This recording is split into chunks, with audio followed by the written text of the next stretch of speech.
All right. On tonight's episode, we have Omar from the band We Struck Gold out of the UK. Check it out. Here we go. Oh no! Oh boy! Ah, here it comes! The motherfucking loud spot! Hey, what's up? What's going on, everybody? I'm your host tonight, Sam. We're doing a special UK edition here on the Loud Spot.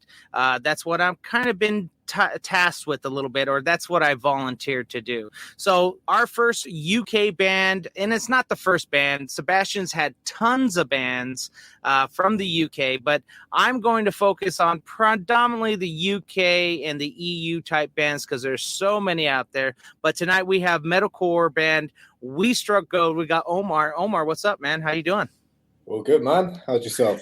I'm doing great. I'm out in the nice high desert heat of Barstow, California. So your band, would I be safe to say at least metalcore is predominantly the main core of your guys' band?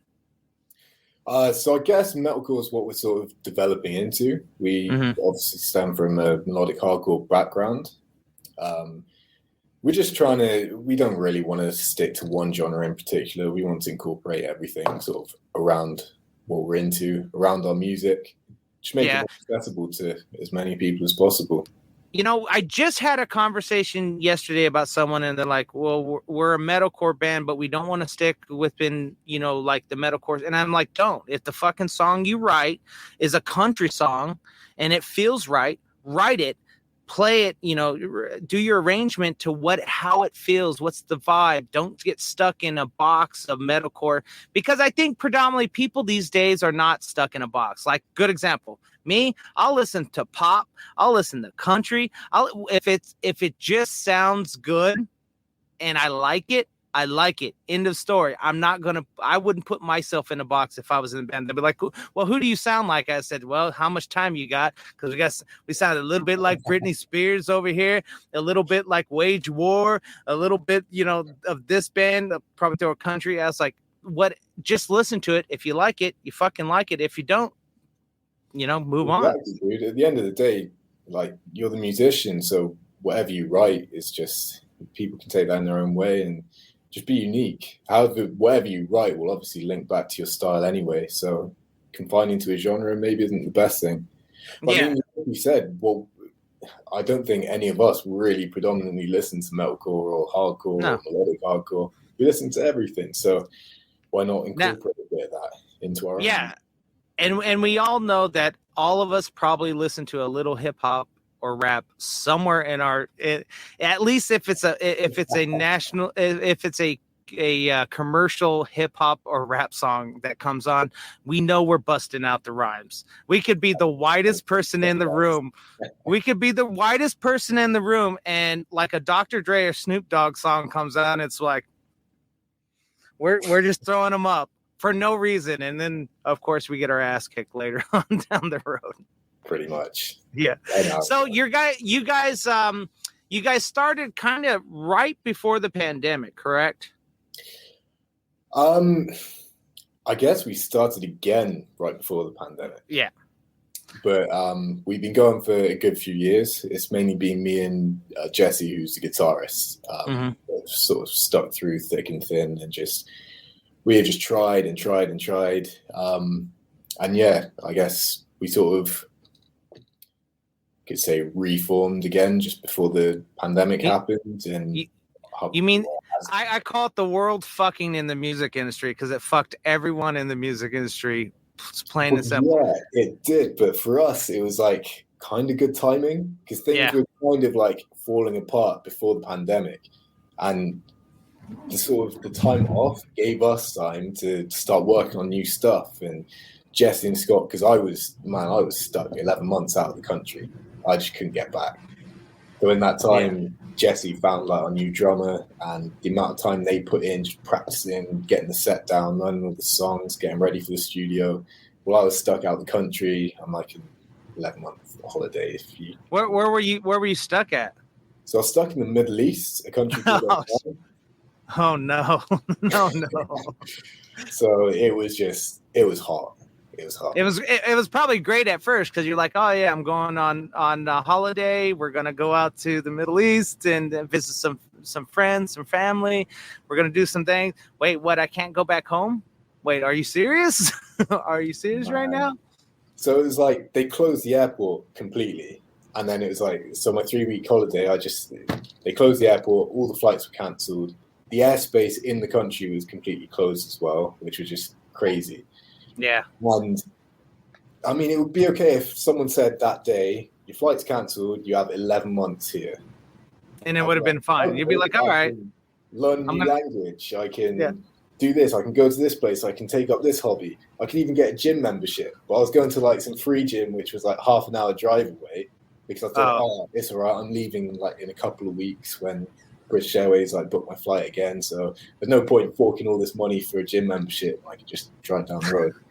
11 months later, 9 cancelled flights later, it was just, I was still there.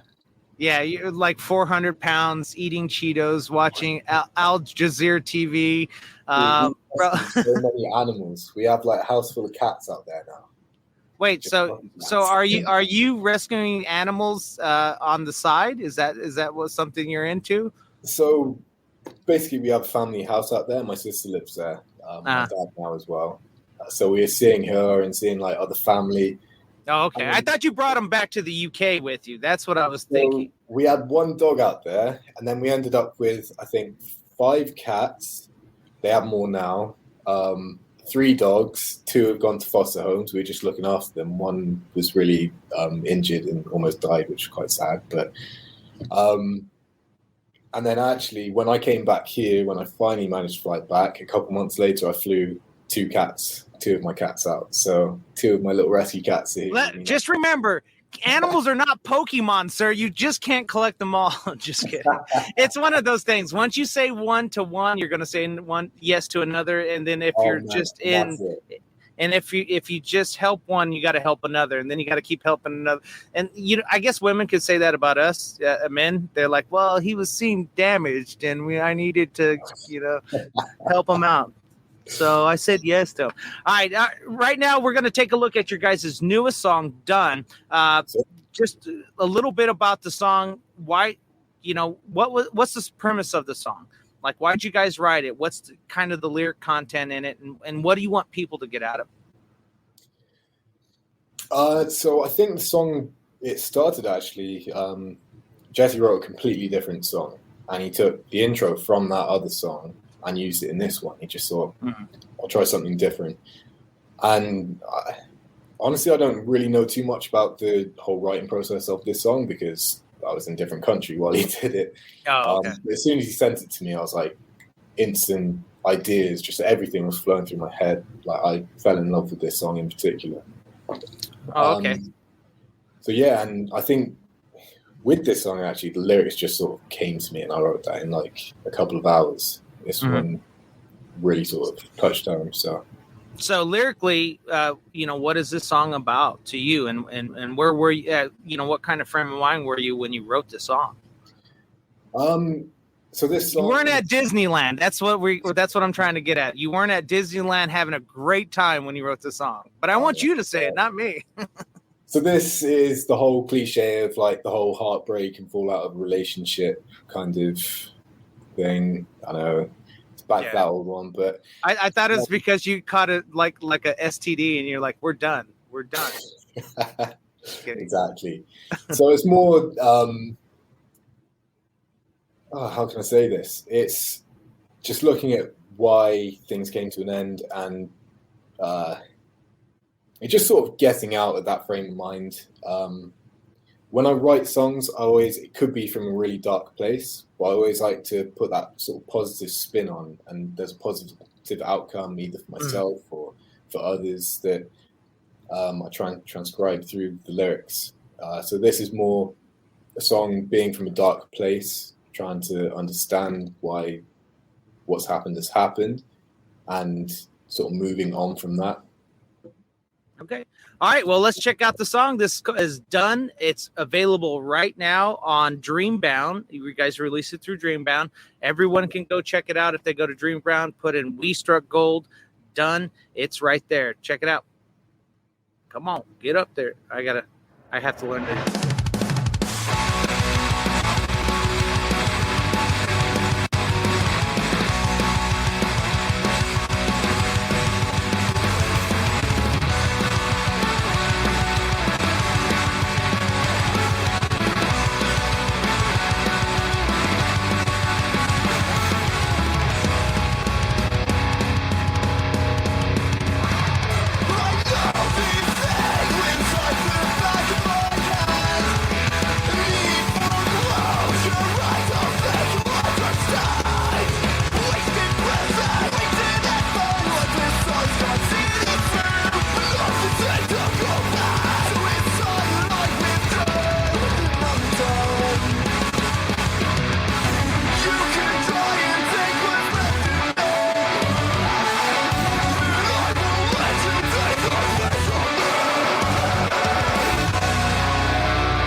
And there you go. Oh shit.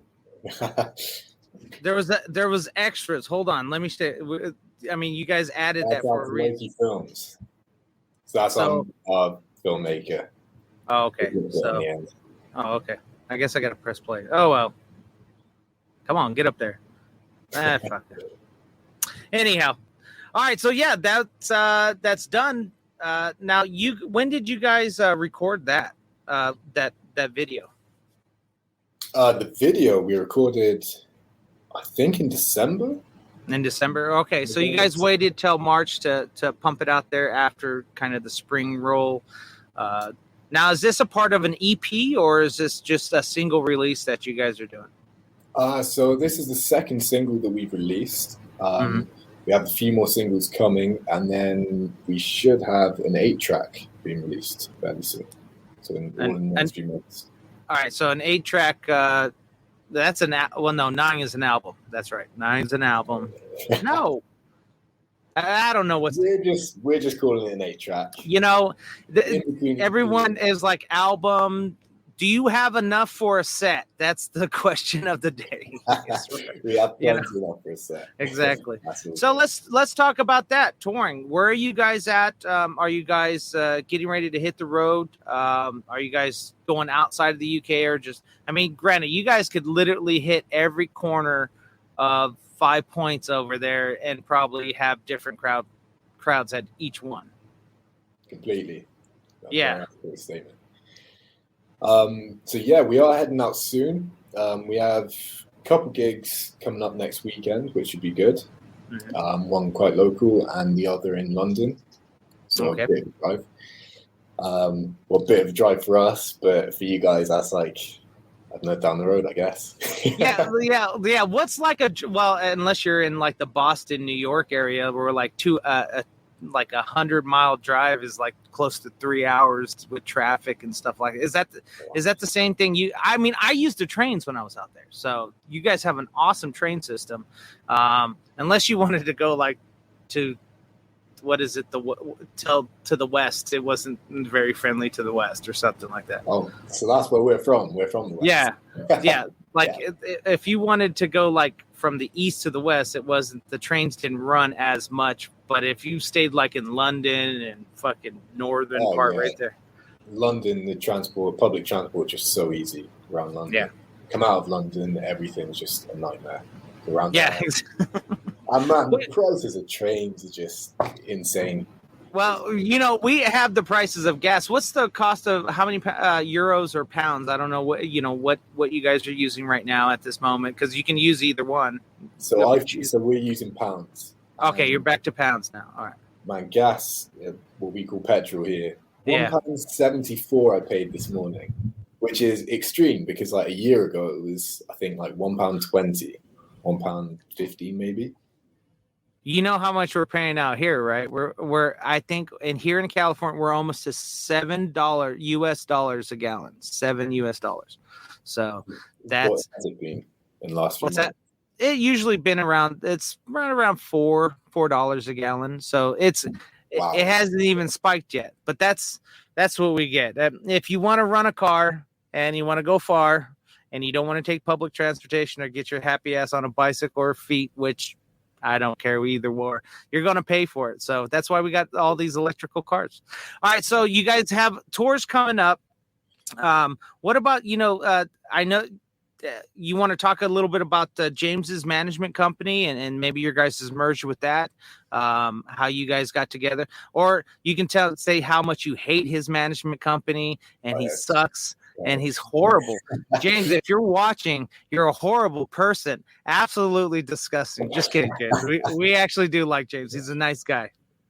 Yeah, he's a lovely bloke. And I mean, he has really helped us. He has really put us back on track. And it came at a sort of perfect time because we just reformed. We just sort of written all this music, ready to go into the studio. And I think we were just ready to go into the studio by the time we linked up with him. And the way he's just put us all in order has just been amazing. And yeah, because strategy.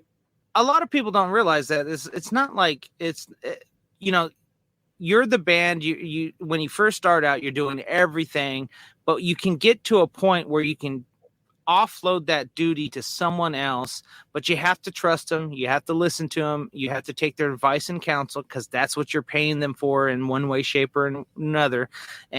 But we get a lot of bands these days that they just want to do it they want to do it their way, which is fine because we want you to be happy. You're the creator. We can't create it. Managers, we cannot create what you're creating, but we can give our advice to help sell it, to try to get it out there. And I think everyone can probably agree these days, maybe there's going to still be some holdouts, but the idea is to make money off this thing so you can have a career. So you're playing big festivals, big stages, but at the same time, still trying to keep your roots, still trying to keep your message of what you want to convey. But there's a lot of bands, and I think I can speak for myself, and you guys can send all your hate to me, but there's so many cookie cutter bands that are speaking the same message that they haven't sat down and realized, okay, we don't need to sound like Parkway Drive. We don't need to sound like Wage War. We don't need to sound like Beartooth. We need to sound like what we sound like. Okay, well, what are we writing about? Number one. And then where are we going with this? What is the message we want to convey? Is it just the song or is it the whole album? Are we theming out the whole album about love lost or smoking weed or whatever whatever theme you want to get? Sure. But if you start putting together a team and you don't listen on the professional side, what's going to make you look good, smell good, taste good. That way, there people will start digesting and are going, you know what? I'll take a look at this real quick. It sounds pretty good. Because if you would have came out with a video that was shot from, I don't know, an old BlackBerry phone, I'm pretty sure it's not going to get that many views. Well, exactly. And unfortunately, being in a band isn't just all about the music now. I mean, back in the day, we just produced like an awesome record and that could take you like pretty far. But now you just have to look the part, you have to act the part, it's more about like the visuals than it is the music. Because the first thing you're going to see scrolling through Instagram or YouTube or whatever is like the thumbnail. And then, and then you can hear some audio. So yeah, you really just have to entice people in. And like what James has done has really helped us with sort of advice on how to get that. Yeah. Another thing with James is he's very understanding of, he will offer all this advice, whether we take it or not. He says it's down to the band. But I mean, that has been the biggest kick up our ass, really, is just getting everything in order and focusing more on the visual side than we were doing in the past. Are you guys still a 4-piece or down to a 3-piece now? So we're actually just become a 4-piece again. Okay. Back to a 4-piece again. So, I mean, it got to that point with the band where it was just the three of us and we weren't going to let that stop us. I mean, we run backing track, so we can sort of run anything through the backing track minus the drums. Yeah. That's a bit. Yeah. Yeah. Drums and leads, you can't really run too much through and without being. You remember back in the day when like Milli Vanilli and they were, or even maybe back to the Super Bowl days where, who was it? I think it was the Red Hot Chili Peppers, and Flea got called out for not being plugged in. It's like, it's a tracked performance with live vocals on it. Due to the fact is the arena that we're in and it's running through TV, so we can't actually play live and have it sound good because there's 1,000 different problems that could happen in that what is that, 15 minutes for a Super Bowl? In that 15-minute time span, if it goes south, it's going to be fucked the whole entire show. And I remember that he goes, but I play live. Come to one of my shows. I play live. But now we're at the point where it's okay to have tracking because you have to have a full sound because you don't have the budget to pay for the violinist that has little tiny notes in there. You don't have, or even the keys, dude, that the synths that are in there and most music, you don't have money for that shit. Exactly. So and then you get to play for 50 pounds, and that's it.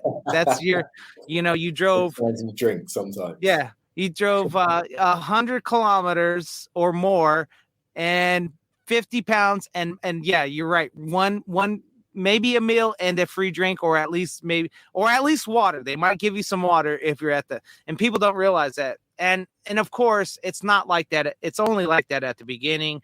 Eventually it starts. Soon as you start to have more people coming to your shows and more people attracting, then of course you're able to negotiate with these venue owners and promoters and stuff like that and say, hey, we, last time we brought 30 heads of our own. Can we cut that? I always tell bands, cut that in half. If you brought 30 heads at 10 pounds each, then that's $300. You should be getting paid at least 150 pounds. Then, because you want the promoter to make some money and have you back because he's got to buy supposedly, not all promoters do this, but they got to buy the insurance for the show. They got to pay the sound guy. They got to, maybe if they're renting out the stage, not most of these places you can do a deal. So there's a lot of risk for the promoter to just throw a show together and making sure everyone gets paid fairly as best they can, unless you're buying tickets in advance and you get to keep the profits and all that kind of stuff, which people say pay to play, whatever. And my hat's off to promoters because I can deal with that stress. Well, I as a promoter, I can tell you, I always told bands, look, I'm not saying you're not getting paid, but your pay is based on how many tickets you sell. So you sell 10 tickets.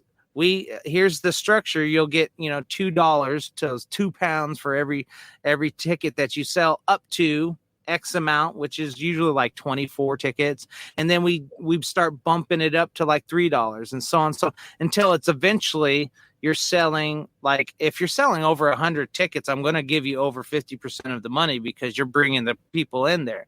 Even though I may have a headliner, but if I have a headliner that asks for way much more money, and I said, okay, they're asking for 1,000. That's a low headliner, but they're asking for 1,000 for a night on a 500 cap room. That means the max money I can make in this room is $5,000, and 1,000's got to go to them, and 250 for the sound and all this kind of stuff. But a lot of people don't realize it, so keep that in mind, guys, especially beginner bands that are out there.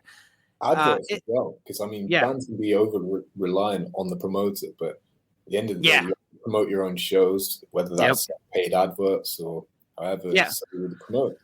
Yeah, that's right. That's right. At the end of the day, if you blame yourself for the amount of people that are in that room, you can fix that. You can't keep fixing it if it's, oh, that promoter sucked, or, oh, the ads didn't work, or you do your job. Yeah. Or you can have, or you can, if that happening for a whole year, you should probably take a look at your band. I'm just saying, you might be the one that sucks and they don't want to come to your show. Who knows? Hey, the first time I saw Knock Loose, I didn't even know what he's saying. I still don't follow Knock Loose, but let me tell you what, he can throw a show together. He can put on a performance, and I forget the lead singer of Knock Loose, but kudos to you, Knock Loose. I love your show. I can see the passion. I can feel the words. The words that aren't gutturals and screams and the cleans. How about that? I can feel the passion. So, all right, where can people check you guys out? I know you're everywhere, but all our socials, Instagram, Facebook, YouTube. Obviously, our music videos live on Dreambound if you want to check them out there. You guys got any new merch lines coming out? We'll be coming out in the next few weeks, so definitely stay tuned. So make sure you guys go out, buy a t-shirt, show your support. It'll have nude girls on it. Now, we talked earlier about this, and I said, some of the funny things between countries is always hilarious, especially the language, especially as easy as something as a cigarette. Back in the day, it used to be just called a fag or a twig. Over here, it's a square or I can't remember. Yeah, a square. I don't ask me, because I think it had something to do with World War II soldiers. They got a square of cigarettes in their MREs, their rations, their C-rats. So that makes sense. And it's a hilarious. But now I think, of course, you guys still call an elevator a lift. You still call a bathroom.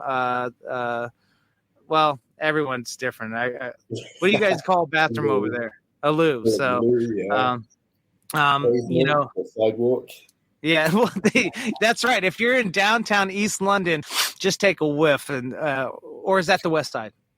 Which one has like more of the pubs? I think it's the West Side, actually, isn't it? I'm bad. Oh, okay, all right. I'm sorry. Yeah, it smells like urine on a good, nice. The reason why is because when the sun is. Yeah, when the sun is finally shining, it's fucking hot and muggy because it's been raining for days. So, well, I appreciate you, Omar. Guys, check out these guys' music. If you're in the UK, make sure you attend a show. It's more than ever since the pandemic that you guys have to go out to a show. If you don't go out to a show, this thing doesn't develop. We cannot have it happen again. Again, I'd like to thank Omar for joining me. I'd like to thank James for... Yep. And thanks, James, for sending my way. We hope to have more UK bands. And, of course, guys, don't forget to subscribe to our YouTube channel. Click that notification button as well as that subscribe button, because it's very important that anytime we release something, we want to make sure you're taking it out. Take 30 seconds to look at it. If it's not for you, it's not for you.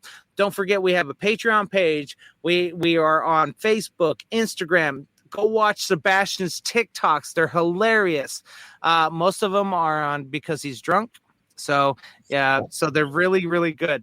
But guys, we appreciate every little support that we get, and we also like to thank our station, Pantheon Podcast, for hosting this via on audio, not online. Online, we're on YouTube. So till we see you guys next time, hopefully next Friday, have a great day, and don't forget to treat each other good. Talk to you later. This is the Loud Spot outro by Nothing Short of Tragic. Is this all talk with no action? No. Is this my thoughts with distraction? No.